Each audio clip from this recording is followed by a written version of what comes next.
Magandang araw sa inyong lahat mga master. Share ko lang yung value ng sensor ng U-shape na window type inverter media. Pagpasensyahan nyo na lang yung tester natin mga master. Nakabalot lang yan ng cellophane kasi nabasag yung salamin niya mga master. Yan, una i-test natin mga master. Yung kulay pula, yan yung tube sensor sa condenser niya. Yan, test natin mga master. I-note nyo na lang to. Pwede din nyo i-share para hindi nyo malimutan yung value. Baka makalimutan yung value. Yan, test natin. Unahin natin yung condenser sensor nya. Yan, kulay red.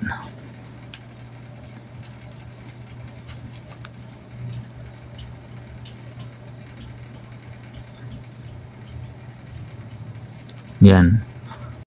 Ang nare-reading natin mga master ay 7.6 kilo ohms. Kilo ohms yan mga master ha.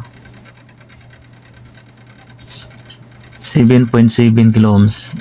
Iba-iba yung makukuha natin kasi pag malamigan siya. Sa pangalawa naman yan yung yung ambient sensor niya. Yan 7.8 kilo ohms. Mga good ito na sensor mga master. Ito yung nirepair ko na display ang problema.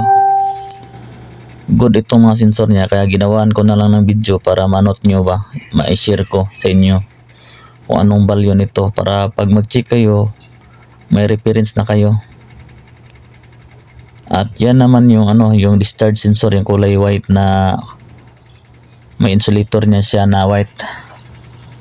Yan, yung may metal clip para maklip yun sa discharge. Test natin mga master. Yan, check natin anong value niya. 42.79 kilo ohms. Basta discharge mga master, mataas talaga yung resistance niya. 42.79 kilo ohms. Yun lang mga master.